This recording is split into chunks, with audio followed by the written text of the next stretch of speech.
Hello, and welcome back to a new episode of Aspire to Aspire with me, Robin E. Today, I am super excited to have two guests in the building with me today, two prominent figures throughout Lake County. They stopped by, and I got some special tea on deck. Super, super, super happy. So first off, I have to give a shout out to Adam Carson, who is the owner of Drip and Culture, which is the coffee shop at Supermercado Gonzalez in Waukegan. So thank you for coming. Thank you for having me, for sure. Then, of course, we got the man with the plan, Brandon Ewing, in the building. The BCU boss is here today as well. Happy to be here. Yes, thank you. First off, this tea. Well, that tea is fire, right? Yeah. We don't miss often, you know what I mean? We out here for the caffeinated and non-caffeinated people. Yes. I mean, that's a black tea, so it do got a little bit of caffeine, but I feel like you got work you got to do, you know what I'm saying? So you straight, not too much. It's Friday night. Yeah, it's Friday night. You got work to do. No, I love it. I love the variety and just the original flavors that you put in there. I'm not a big coffee person, so I'm happy that you brought me something. This was great. I love it. For sure. Definitely. Glad. So before we get to it, let me just introduce the people a little bit to what you do and what you're about and where you come from, because you're actually from Mississippi. Yeah, I'm from Mississippi. Wow. Yeah. All the way up here in Lake County. I mean, love would make you do crazy things, right? Cricket letter. Okay, For so real. love For brought real. you. Yeah. Oh, facts. So I used to do consulting for hospitals. And so the way that works on Monday morning, like I was living in Mississippi. So I was based in Mississippi. I actually worked for a firm that was based in Chicago. So they would assign me to a hospital and I would fly to that city 6 months at a time, right? So I was flying to Milwaukee on Mondays. Thursday, Friday, I would fly back to Mississippi, work from home on Friday, Saturday, Sunday, chill, right? So I was in Milwaukee and facts, these are real facts. So my cousin told me, my little cousin who's younger than me told me about Tinder. So I was like, oh, okay. I'm going to be on the road, you know what I mean? So let me see what's out there. And so I got married at 22. Thank God. I was 35, you know what I'm saying? So I'm like, okay, you know, Mississippi, you single and you 35. Like people like, you know, when you going to get married, what you waiting for? And I'm like, I'm kicking it right now. I'm good. So I brought up in Milwaukee and, you know, swipe right on Nydia. And honestly, you ever meet somebody and, you know, you're like, it's something about you. I really can't figure it out. Like sometimes that's bad. In this case, it turned out to be good. So I met her and I actually was interviewing with a firm and I had already accepted a job at another firm that was based in Charlotte, North Carolina. And I'm meeting her and we going out and we kicking it, you know what I'm saying? And I'm like, man, there's something about this girl. So I'm flying back to Mississippi. You know, I got a situation in Mississippi. Whatever. That's for a different. Come on. But I'm like, yo, there's something about this girl. So I called the people and was like, I had already signed the offer letter and everything. And I'm like, yo, my grandmother's sick. I can't do this. You know, I got to make some life changes. Yo, you know how it is. Roll over. And so then, and so the real honest story is we just started kicking in and hanging out, man. And so she found out about my situation. She stopped talking to me. This was August. October, I took a job with another firm in Chicago. I moved to Chicago and I hit her up. It was like, yo, I live in Chicago. Like, you know, that little art studio you always wanted. I got an apartment that's an art studio for you. So pull up whenever you're ready. Your studio is ready. Come on. Yo, for real. And so this is a true story. This is a real true story. So she hit me up one night, and I told her the truth, you know what I'm saying, later. So I was out in the city, you know, kicking it. I was like, yo, I gotta go home. I got a headache. So I went home and she came through the crib, man, and we've just been rolling ever since, man. She's a really, really special person. She's an incredibly talented person. And like I said, love will make you do crazy things. Like, you know, I'm out here romancing and all that, you know what I mean, having fun, traveling and whatnot. But, you know, I found somebody that has got me in Supermercado Gonzalez, speaking Spanish every day, running a coffee shop, which are all things that I never, like 10 years ago, like That even went on your vision board? bro, let me tell you something. Even in looking at this logo, it's like, dang, like that's us for real. Like it's wild to me because we just don't take ourselves as seriously. You know what I'm saying? We just out here like trying to do good work, trying to make the community better and like maximizing our lane. You know what I'm saying? And as a result of that, like all this really dope stuff has just started to happen over the last 3 years. And so it's really, really wild. But it really just starts with a love story. A dude from Mississippi pulling up on this Mexican girl and be like, yo, what's up? Like, what you trying to do? love it. I love it. And then evolving for that. But yeah, that's the heart of who we are and what we're trying to be. Wow, Yeah. we love it. We love it for the raw love story. Yo, it's because you real. was out there swimming in the ocean what a I'm little saying? bit. You out there in the you streets, found you you know a what I'm nice saying? fish. You found you a nice fish. I mean, sometimes you got to get out of the ocean. You know what I'm saying? Facts. And so, yeah, as a result, though, like, honestly, we have 2 beautiful daughters. We have a 2-month-old at the crib now, which, again, is wild. Like, I think I'm an example, and I don't like to say this about myself, but I'm an example of just like when you don't make plans and just go with it and just look for the organic experience in life, like you just don't know what it take you. You really don't. And a lot of what Brandon and I have bonded over in the time that he found us and we start talking is his experience in banking, my past experience in banking, and what does it mean to be a part of community, but make sure from a banking relationship standpoint that Black and brown people in working class communities have access to the same banking services that someone lives in Lake Forest or Lake Bluff has access to. Like, having a bank account is so critically important for individuals to begin to build assets, to begin wealth. If you can't manage, your finances, or if you're getting paid in cash and paying your bills in cash and just operating in a cash only environment, like, you don't have the chance to get in here. You're constantly chasing yourself. And so, I used to work at a bank in Mississippi that did a lot of the similar work that Brandon and I have talked about, offering payday lending alternatives, offering car title alternatives, because it's real. People in working class communities oftentimes are operating check to check, you know what I'm saying? And sometimes you find yourself on a hole, you got to get cash some kind of way. Yeah. And so there's all these predatory spaces out there. And so, having that background and experience is what he and I, what really brought us to this moment. Yeah. Of me saying like, yo, you had a credit union, I used to work at a credit union, this is what we did, do y'all do that? You know what I mean? That kind of stuff. And so fortunately for me, Brandon came up with this idea, which is like, it's insane, right? To have access to someone who has the power and ability to pull something like this off, I think is going to be really, really tremendous. And so kudos for Brandon to make it happen. Yes, definitely, Brandon, definitely. And I mean, it's only right that we highlight you as well for coming up, with this great plan and collaboration. So you're the manager of BCU. Yeah, so senior manager over our community branches here locally in Northern Illinois. Been with the organization for 9 years. Started off, I actually just I got sentimental. We're moving our Gurnee location. And so in 2015, August 15th, I walked into the branch. I was 125 pounds. Remember that? Had all my hair and hair. Don't look. Not the big. Not the big. That's real. No grades. I felt good. I looked good, but no banking experience, and really knowing that I wanted to make an impact and a difference in my community for all of the things that Adam spoke to. My story is slightly different. I had a kid at 16, second at 18, right? Married at 22. So I was out here like, hey, I need stability. Yeah. And I bumped my head, right? I moved out at 18, got an apartment. Like, what does that mean? How do you handle credit? How do you start to build wealth? College planning when be about, like, I remember just a funny story.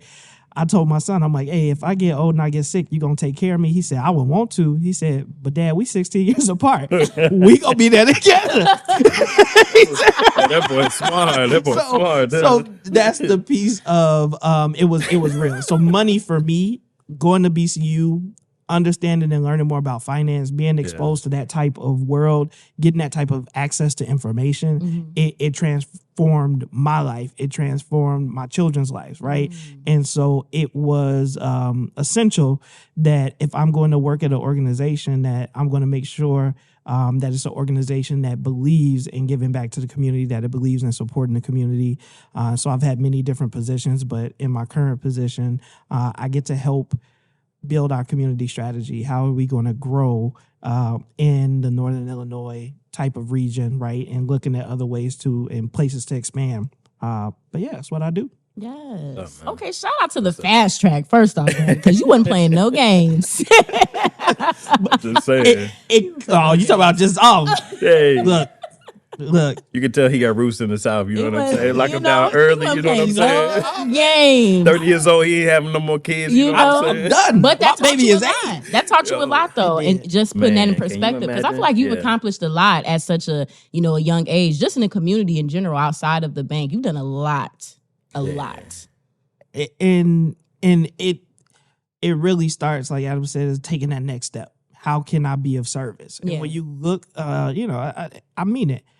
It's a blessing to be a blessing. Like that's been the thing, is being in a position, getting into the rooms in which you can say yes, right? It's because when there is one of a few at the table, a lot of times these opportunities don't come unless you have people in positions of power who support it, believe in it, and also have the ability to say yes. And so we have a great support team at BCU. It's not a one-man show. You know, my bosses, my leadership, everybody is really behind making sure that we are providing value for our members, our membership, and the community that we serve. Absolutely. So what, I guess drew you to make this collaboration specifically with Drip and Culture? Because you could have went to some other business. You could have went anywhere in Lake County. Why Drip and Culture? Almost all of my meetings that I take in the community daily, I'm stopping there. I'm buying coffee for the team. When I'm in the space, one, I know how it makes me feel. Mm-hmm.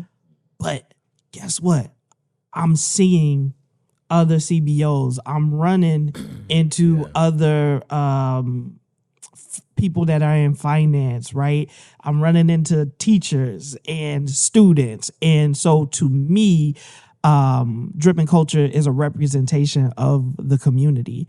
And that's the truth, is that I see people from all walks of life. I see people who do drive up from Lake Forest. I see people who may be struggling to get by, but they all feel comfortable in the space. They all feel that it's someplace that values them, and it's the quality. At BCU, we believe in member service.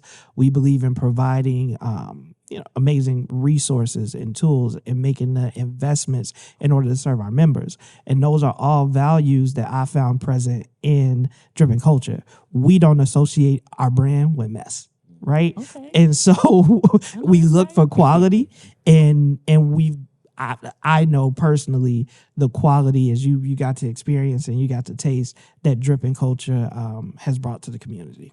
Absolutely. That's beautiful, man. That's beautiful. Isn't that beautiful? We love to hear it. We love it. So I have to know kind of like the makings behind Drip and Culture, because there's nothing really like it. It's an experience. I know the first time I went, I was blown away by just being there and the vibe, the selection that you offer. So how did you come up? Well, how did you guys, their family come up with that? I mean, it's really crazy. I'm gonna say this a lot tonight. You know what I'm saying? You gotta think about it. Because, like, honestly, and I was on the radio the other day, and I'm like, how many people have business ideas? You know what I mean? With the best intentions, and you launch it, and it's not successful, right? I mean, also, how do you define the success? That's a whole different conversation. But really, the idea was born. We moved to Brooklyn about 2 months. My daughter was born in 2018. So January 2nd, 2019, we moved to Brooklyn, New York. I took a job at a community development bank in Lower Manhattan. And, we came back to Waukegan because the pandemic started while we were living in Brooklyn.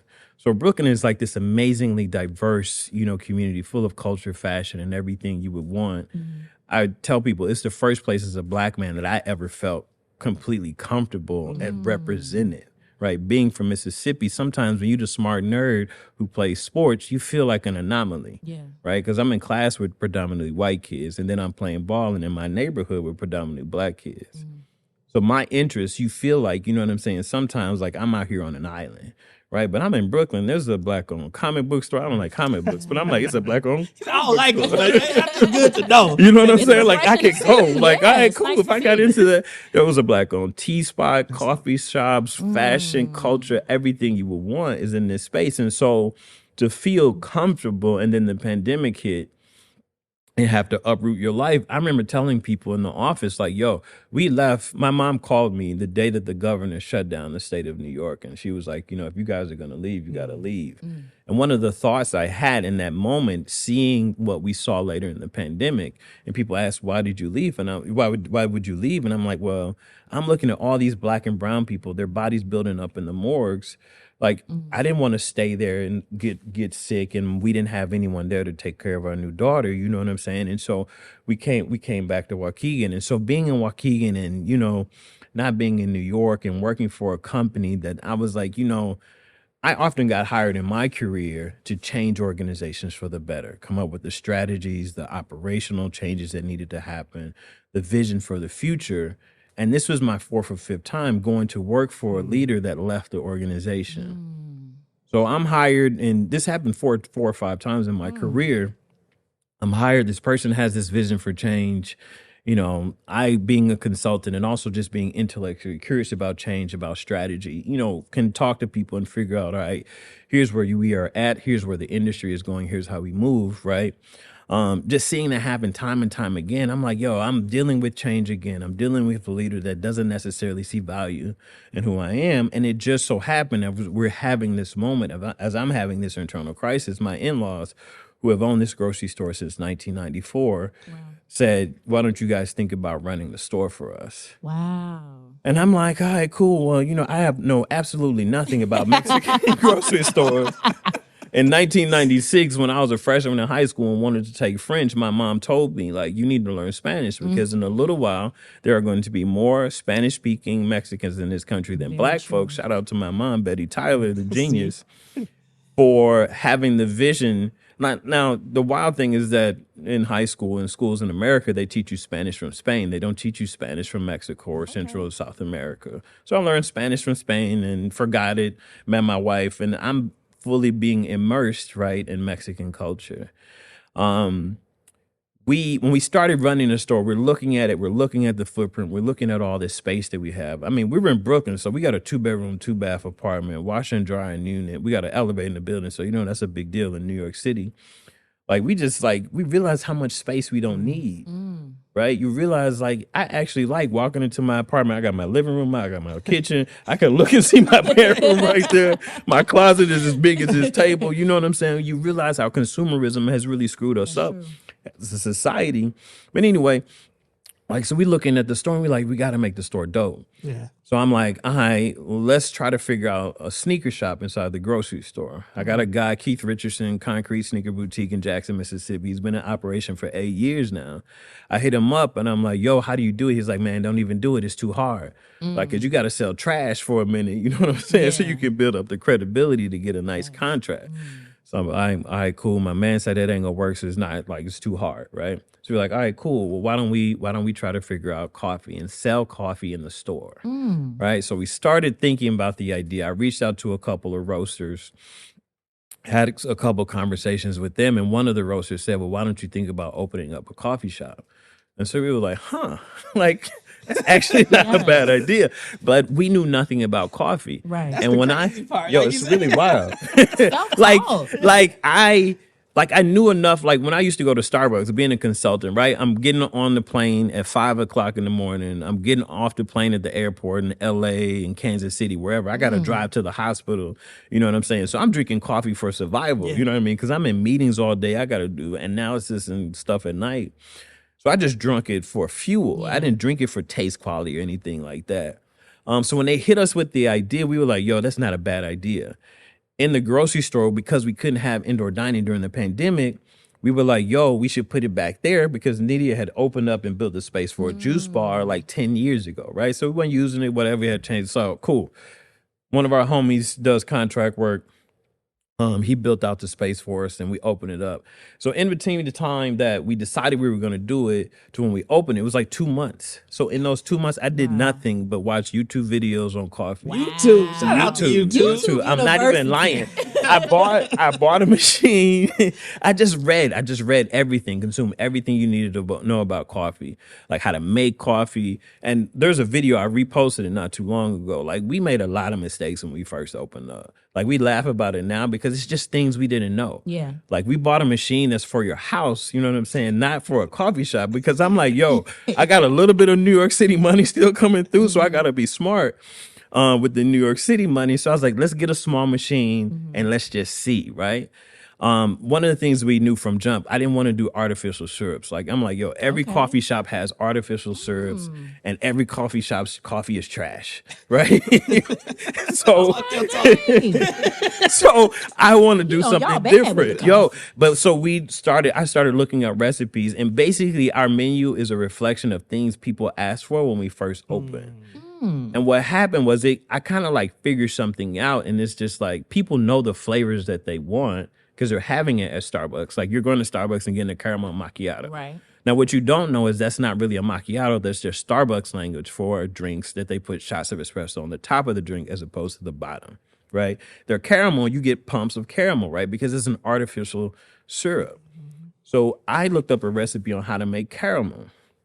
So that's what we did. Like, we make our own caramel. So everything is just this commitment to quality, and that started from jump. Wow. Right? Yeah. The name is a reflection. I was like, yo, what can I name this place that if people look for it, then they're like, I want to go there based on the name. So drip is a play on words, because obviously we know what drip means, but drip is also a way that you make coffee. Yeah. Culture, and I say this, I've always said this, I'm Black and from Mississippi. My wife is Mexican American. Like, that is basically culture. Like, Mississippi is its own culture. Mexican culture is like massive right now. Like, that's what it was. And then the socially minded, it's just something that popped in my head. Because I'm like, yo, I want people to be like, what are these people about? Yeah. Right? So when you look for it on Google, like, if you're not with having conversations or being in a space that makes you feel a little bit uncomfortable, if you feel a way about being inside of a Mexican grocery store inside of Waukegan that's clearly run by somebody that cares about culture, like, we wanted people to know what it was. And so it just so happened that it stuck. We had a friend that was a graphic designer. Like, my wife and I, we've come up with so many brands and logos in the time that we've been open. You know what I'm saying? So we had a friend that we found the fonts. We were like, yo, this is a vibe. My friend added like a little drop to the D, so it looks like it's dripping. You know what I'm it's saying? nice. It's and so nice. we've been running with it. But what comes behind that is all the years I spent in healthcare and marketing, all the years that I spent in banking, understanding like how to relate to community and create things that resonate with communities. Like, that's the foundation of who we are. Yes. And so what we've done over the last 3 years is focus on quality, focus on making a menu that reflects the diversity of our community, because Waukegan is an insanely diverse place. Yeah. And so there's like a Japanese sweet potato, because sweet potato lattes. This man tried to get me to buy purple sweet potatoes. Hey, let me tell you something. If for you don't Thanksgiving. know, if you don't know, let me put you on game. Like, so you know, when you make sweet potatoes, candy yams, right? You get the orange potatoes, and then you put a crap ton of sugar, and you put a crap ton of butter, a little nutmeg, you know what I'm saying, brown sugar, if you know what you're doing. With the purple sweet potatoes that's white on the inside, you don't need all that sugar. You actually need no sugar because it's naturally sweet on the inside. All right, so I'm that's gonna what take we're you up using. on that. Yo, I've been telling. I've been telling. One Thanksgiving, he came in the store and he was like, "I'm looking for some sweet potatoes." I'm like, "Hey man, you need to make that switch, bro. I'm trying to tell you, you're gonna have to use as much sugar." Maybe he'll try it out since, you know what I'm saying. He doesn't look convinced. that I'm new year. convinced now. I'm good. I'm about health kick. I'm just telling them. You don't experiment on Thanksgiving. That's the one holiday you gotta gotta just be that bold, you gotta you know just what I'm go with what you know. I'm telling you, my It took me sweet 3 potato years to get casserole them off the smacked hog and onto the turkey. You know what I mean? Yeah, So, I no, mean, but facts though, facts. Well, But I that's do what wanna- we about, man. It really is. I definitely do want to touch back on you learning Spanish. Yeah. And you going through that. Yeah. I mean, I would love to hear you speak some Spanish if that's okay. ¿Qué quiere yo decir? Hola, ¿cómo estás? Buenas tardes, bienvenidos a este No, podcast aquí con Brandon Ewing y Robin E. Sí. Muchísimas gracias para todo, la invitación y todo. Y vámonos a continuar. Yeah. Hey, Robin don't know nothing I he know. said. Hey, I know hola español. Me amo. You know what, man? Me amo Robin. That's all. And that's the funny part though, because we both grew up in Waukegan. Yeah. Right? We Yeah. both, even when we were in school, it was over 70% Latinx. Majority of those individuals, a lot of them spoke Spanish. A lot of them came and migrated from Mexico. And the fact that even today, Yeah. it's an anomaly, right? Yo, it to is- be it's wild. Black and speak Spanish. I know that's something that we. I want to see change. I do. Right? I agree. And It's so hard. having that, it is very hard. But seeing that and you representing that, I think is dope, right? You know, it's It definitely weird. is. I'm going to tell you why it's weird. Because the last 3 years, I've really learned a lot about the African diaspora and the magnitude of slavery, right? There's a fact that we don't really talk about in Black culture in America. We represent roughly 10% of the exportation of Black people from the continent of Africa. 90% of those people went to the Caribbean and Central and South America. So in the grocery store, when people see me speak Spanish and they're Latin, they assume that I'm either Cuban, Dominican, or Colombian, right? And there's a brother that comes in from time to time. He's Honduran, and so he thought I was also Honduran. And I'm like, why do people think that it's an anomaly for a black person to speak Spanish if they are not Latin? But it's the case on both sides of the equation, right? In Latin America and Central South America, you're taught that if you speak Spanish, you must have Latin roots. You can't be black. But those two things are the same. We are both originating from the same continent. And so it's really kind of messing with me a little bit when we understand the magnitude of what our culture could be, right? And what it is. And how do we advocate for a different society or different world that's more inclusive of our black brothers and sisters who are coming from Central and South America right now, who are at our borders. It's a very, very complicated thing, right? You can learn Spanish. Come work at the grocery store. I got you. In a year, you'll be fluent. Because that's basically our brains are really, really powerful. Right. Yeah. You can acquire language when you're completely immersed in it. And so all day, every day, people are speaking Spanish, and you pick it up over time. Like, the first couple of months are rough because you're like, I got nothing. Right. But you start to pick up on words, and our brains look for patterns naturally in language, and so you acquire it over time. It's really easy. So yeah, we got a cashier, you know what I'm saying, Nice. whatever we got. I love it. I love Yeah. it. I'm gonna start taking class there as well because all I know is mi amo. So, Brandon, I want to just touch a little bit more on financial well-being and BCU and everything BCU does. So, the corporation is described as a financial well-being benefit partner for America's best companies and the communities they serve. So, how does this credit union actively contribute to financial education and empowerment? We got an app, so you can download it for free. Shout out to that. But more than just the app, when you come in, Adam talked to it in his opening, right? Is you have individuals that are going and needing access to cash, access to information, and a lot of times doors are being closed in their face, or they're falling for predatory lending. So what we do is we really focus on education. That's why top 100 organizations look to us to be their benefit partner to help their employees, is because it's not how much you make. There are people who make well over and well into the three figures who still struggle with money, right? So that information is still difficult to come by. So we want to make sure that we are providing that information. We have our certified gold consultant program. That's an investment through CUNA, so the Credit Union National Association, where we certify our frontline staff, those that are helping you when you come into the branch, and they can sit down and they can talk about credit and what impacts it and help you create a goal and a plan in order to deal with it. And that's free for both members and non-members, right? So it's something we're not just saying, well, you got to come to us and give us all your money. We're saying we believe so much in the power of this tool. We believe so much in the power of financial literacy and education, is that we're willing to give it away for free. Yeah. It's because what we believe is that when you understand money and finances and financial freedom, and that's the difference. All three of us probably have a different definition of what financial freedom means to us, right? And so really it's about creating an individualized plan in which your choices are not dictated by money, where you don't go to sleep thinking about, man, getting more of these gray hairs. So really that's our certified gold consultant program. We don't believe in a bunch of fees. So, you charge people to keep their money. So you go somewhere and they charging you a minimum balance requirement. So you tell me I don't make enough money and you're going to charge me for not having enough money. And what's the benefit to that? What we believe is we want to reward you for the behaviors that we want to see. So if you're able to set up a direct deposit, if you're able to use your debit card and credit card a certain amount of times per month, if you enroll in e-statements, so we don't have to mail statements and contribute to all the paper that exists in the world, where we're going to give you interest, right? We're not going to take anything away from you. We're going to give you either 2 or 4%. So those are the things, making products that benefit the everyday person. On your checking account? Up to 4%, dog. He like, go up there. Okay, I'm about to switch. I'm telling you. I need some interest. And it's funny, but that's what I mean with information. I walked into my new hire class. I didn't know what BCU was. I had been working in public relations. And so I got this job in the bank, universal banker. All right, what is it? I'm sitting there. I had been with the bank that I was with since I was 16. I'm 23 maybe at this point, 23, 24. And they start going over the benefits. Mm-hmm. And they start going off and say, wait, you're not going to charge me to use an out-of-network ATM fee? Because I get charged at the ATM and my bank charged me for going to that ATM. Okay. And I didn't already have to pay. That's They $6, said, no, not only are we not going to do that, we're going to give you the ATM fees that the other institution charged you. At that time, it was up to $10. Now it's no limit.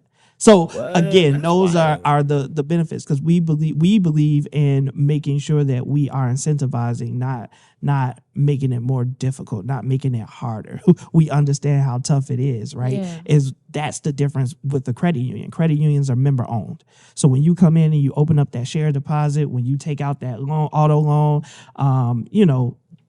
it's our money as the collective. It's the credit union's money. And so that having that ownership means that we put members first, right? It means that we care about the individuals that we serve. And so those are the ways that we help contribute to financial literacy, and it's through information and superior products. I love it. I'm Brandon, still tripping on the interest. Yeah, but I love that. I mean, I'm a member of BCU as well. So shout out to BCU, you family. BCU helped me actually get my car loan and stuff like that. So I also just love the fact that you, being a person of color, are in a powerful position to give information. I think a lot of us still in the minority world are just scared because we don't know. And we don't have a lot of gatekeepers, quote unquote, that look like us, that can relate to us. But you're somebody that's willing to help. Hey, you got a job? I can help you. You got I can help you. So I feel like you have a very powerful role. It's not just about being the branch manager. It's about being that connection for a whole community. And you just spoke to something. Is never a no. It may be a not right now. Mm-hmm. Yeah. You may come to me and apply for a loan, and because of choices and decisions that you made, I gotta tell you no. But that's not no forever. It's not right now. Mm-hmm. But we're also not going to throw you out. We're going to work with you and tell you these are the things that you have to do in order to get there. Because when you walk into the dealership, right, and many of us have had that experience, and they run that credit report, they're not coming back to you and saying, hey, dog, I couldn't get you approved. Well, they say they couldn't get you approved, but they're not telling you why. Right. They're not telling you what to do in order to fix it. Right. Yeah. What they really going to try and do is say, hey, I got this subprime lender that's going to give you this Facts, though. 32% interest rate, and you're going to be paying double for a car that's 10 years old, right? That's not who we are. What we're going to say is, hey, I have this product, I have this service, or maybe you can't get the $25,000 car right now, but can you get by with a 15? Maybe I can't get you approved for the $15,000 car, but can you make these different money choices so that you can put yourself in a position for us to be able to say yes? And we'll walk with you and we'll support you while you do it. So, because at the end of the day, we're member owned. And that means I can't just make bad loans. That's not just my money. Yeah. It's the collective's money. And when you start to think as a collective, it changes how you approach it. That's why we give the information away for free. Yeah. And I mean, honestly, though, credit unions are really powerful tools. Having worked for one before, I understand, especially the one that I work for, it had a particular lean towards working in underserved communities, right? And so their model was, if a Bank of America or Old National Bank leaves a community because it's no longer safe, right? We'll go into those communities and open up, and we'll offer all the programming, like Brandon mentioned, that they have at BCU to keep people out of these systems that keep people in poverty, right? If you want to buy a home, and I said to the CEO at the time, like, yo, our mortgage portfolio cannot be only $80,000 homes, right? But in Mississippi and Jackson, Mississippi, and Memphis, Tennessee, and Little Rock, Arkansas, that's what people in working class communities can afford. And so if that's the case, they were making these loans, $80,000, like you get a car for $80,000, you know what I'm saying? But they're making these small loans because they wanted to make sure that people could put themselves on the path towards home ownership and financial freedom. And so, you know, credit unions do play a very, very important role in our communities. And so it's really dope that this partnership is happening. And also that we'll be offering some of the information that Brandon discussed and some of the work and some of the classes in the shop there. Yeah, and that's the thing. So when we talk about being a part of our local communities and supporting them, we're putting our money where our mouth is. So this collaboration, I know y'all see these cups, you see the BCU, you see the logo behind us. It's not just about cups and a dope design. It's really about making sure that we are putting the information out there. So there'll be dates that we'll be posting. You can follow Dripping Culture on all social media platforms, and those dates will be coming out where we'll be on site as BCU in Dripping Culture space to provide financial literacy classes to the community. And so we're super excited about that part of the collaboration. Yes. Well, I love it. I love just because you have a duality and you do too, I guess, as far as community and financial stability. But I mean, providing resources for the community and just information, I feel like is one of the biggest, tools you can give them. A lot of people like to say they don't know where to go, but if the information is there, I mean, what can you really do? Facts, though. What can you do? So what are you guys hoping will come from the collaboration? What is something you hope you'll see? I know for me, increased brand recognition. Okay. I want people to associate BCU with community. We are here. We are here for you. We are here to support you. There are many different ways that you can become a member of BCU. Go bcu.org. Look at all the ways that you become a member. But as long as you live in Lake, Cook, McHenry, Kenosha, or DuPage counties already, and that's live, work, or worship in any of those counties, then you are eligible for membership. Nice. But yeah. That's what's up. Brandon and I were actually having this conversation this morning. How we think about Supermercado Gonzalez is we want to redefine what a grocery store looks and feels like. We started that journey in the coffee shop. So many people, especially African Americans, have said like, "Yo, when I never felt invited into Mexican grocery stores before, and so I never would have come in here if this wasn't here, right?" And so having that conversation about what does that look like in real time, but also thinking about how we extend community in a different way, right? I see this all the time in Jewel and Mariano's, in larger grocery stores. They have branches of banks inside those stores. They have clinics inside those stores. They have pharmacies inside those stores. Mm-hmm. We want to make those same level of resources available inside of Gonzalez. Again, moving to New York City, it redefines how you think about space. We look at the square footage. It's one of the reasons why my wife has a ceramic studio and workshop space upstairs, because it was just sitting vacant. We're like, we got to use this space for something and turn it into profit, right?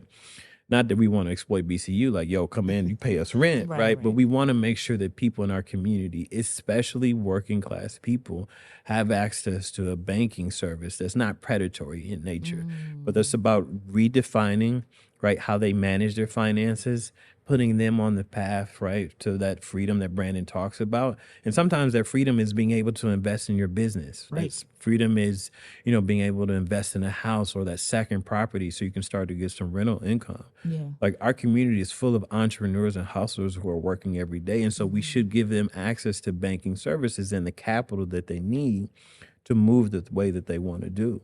And so hopefully this is the start of increasing our community's knowledge, right? Yes. But also building a long-term partnership that says community banking sometimes happens in places that feels more like community than you would traditionally think, right? So come and get access to a person that's going to look out for you, that's going to be able to have that conversation. Like Brandon and I were talking, like, I want to get an old school. I don't want to empty my savings for an old school. So I talked to Brandon like, if it's over 20 years old or has more than X amount of miles, then what does the financing model look like for that? And so having access to someone that you can have that conversation with, everybody want an old school, everybody want rims, you want to redo the interior, you know what I'm saying? You're going to get a second job driving Ubers or doing DoorDash to pay for that? Like, how can you be smart about moving your money, stay liquid? Yep. So you have that flexibility, but can make the moves that you want to make to live the life that you want. Having access to someone like Brandon is powerful. And that's the point. I tell people all the time, I don't care what your goal is. You come to me and you say, I want to own a Maserati. I'm not here to tell you, you shouldn't invest in a Maserati. And hey, if that's what you want, this is how much they cost. If this is how much they want, can you afford to pay cash? If you pay cash for that, what does it take away from anything else or any other goals, right? Because you tell me you want a Maserati, but you also tell me you want to be a homeowner. Well, this is the note on that. This is the note on that. If you do this, because it is a binary choice sometimes, is you can't do it all at once. And my job is not to say, do this or do that. It's to help you think through the process, think through the decisions that need to be made, and then for you to prioritize your spending, right? When you come to me and you sit down with our goal consultants, we don't teach you, everybody thinks the dreaded B word, budget. I don't want to make a budget. Well, you're not making a budget. You're making a spending plan. You come and tell me how you're going to spend your money. Yeah. And we're going to work backwards to figure out, all right, this is where, well, if you spend it there, then you can't do this. Or if you want to do this thing that you say is your long-term goal, can we make tweaks or adjustments in where we're spending our resources, right? And that's the type of conversation that we're going to have. It's never judgment. Wherever you are today, we can have a conversation. And even in our classes, it's not theory. You're not coming to me and going through a class on, the fundamentals of finance. Yeah. No, I'm going to say, do you have a savings account with $700 in it right now to cover an emergency expense? If you tell me no, it's no judgment. Let's create a plan to, within a certain amount of time that is affordable for you, that you create a savings account with at least $700 in it. And those are the type of very practical things that we want to raise awareness about. Those are the type of very practical conversations that we have, is because I live it. Like, I had a kid at 16. Like, I'm still working. I'm not independently wealthy. However, I'm aligning my money decisions and choices to what it is that I want for the rest of my life, right? And when you're able to kind of solidify that, clarify that for yourselves, that's where you start to gain that financial freedom. Is because you're able to prioritize what is important to you, right? Is because vacation or old school. If I want to go on vacation all the time, do I necessarily need the investment of a house? Maybe I do need a house and I want that stability and I want to build that equity, but I'm barely at home. I work 50 hours. I work 60 hours. Maybe I'm young and single, right? I'm not married. I don't want to have the maintenance of a home, but maybe it makes sense for me to buy a condo, right? People say, I don't want to be in Illinois. It's cold. I hope you stay in Lake County. It's Lake County Media Group. Choose to stay here, but maybe you want to go in Florida. Well, buy the house in Florida, rent while you're here. Rent that house down there when you're ready for retirement, right? So those are you can go and move. So those are the type of things where we sit down, we talk to you. Where are you today? Where do you want to be? How and what does it take for you to get there? And I feel like the earlier you have that conversation as a person, the better, right? Because spending habits are real, right? Definitely. I was single for a long time, like I said, and I like to go out, go to dinner, go get some drinks, go to a show. You know what I mean? That stuff adds up. It does. Right? I was one of my first friends that started making good money. You know what I mean? So I was like, no, drinks on me tonight. You know what I mean? And it's not, we're not going balling out. We going crazy, but it's real. Like, you want to live a lifestyle that feels fun. Definitely. Right? But doing that at the expense of long-term financial success is tricky. And so getting this information out into our community, giving it to them in the way that's palatable, right? But it's just the reality. Like, our people need financial information in a way that's palatable, and they understand it can make tangible changes in their lives that put them on that path towards success. And so, again, shout out to Brandon, shout out to BCU for what they're building, because it's incredibly important. Just like health literacy is important, knowing how to have a good relationship with your doctor, you know, and understanding their instructions for what you need, especially, you know, given in our community, we have so many of us who are suffering from things like no more red meat, cardiovascular disease. more red meat, No more red meat. Occasionally. You just dogged him the other night, but you can't handle more after that. Can't handle more after that. But no, and that's real, important, right? On our health journey. And those are the type of things. And when you talk about it, what does community look like? And you talked about re-envisioning the grocery store. We talk about re-envisioning the bank, right? What does it look like to have a cashless branch? How do you really reimagine banking in a way that it becomes more accessible for more people? Not a barrier, but it becomes a door opener, right? And that's what I'm really excited about. That's why I really enjoy working for BCU. And that's why I've been here 9 years and super excited to continue to do creative and fun things like this and continue to grow our presence and footprint in our Northern Illinois community. Yes. I love BCU, by the way. Again, I didn't say, you know what I'm saying? I love BCU. Y'all get me together Yo. every time I need to be together. Well, I do appreciate both of you guys just for explaining, breaking down kind of your interest in what you're doing and just the importance of having the information. Again, it is something that we need. It's something that we need access to. So we have no more excuses, y'all. They're literally putting it in our neighborhood. It's right next door to us. Now, before you go, I got to ask y'all a few rapid questions because y'all ain't finna just get up out of here. Okay. Like that on me, okay? Like that on me. I want to know one thing you cannot live without. You know, that's tough. I mean, I feel like coffee is number one, especially with a 2-month-old. Like, you know what I'm saying? Like, I'm 42, and so a 2-month-old at 42 hits a little bit different. You know what I'm saying? Need that coffee. Yo, I really do need that. And I'm not just saying that because I own a spot, but like for real, it does, you know, I feel like my life is powered by hip hop and coffee. Like that's where we at. And so yeah, both of those things. That's my two things. I mean, obviously my wife, you just cheated, even though you know what I'm one. saying? I mean, I never have followed instructions well, ever. Coffee would have been mine too, but it's definitely music. Music.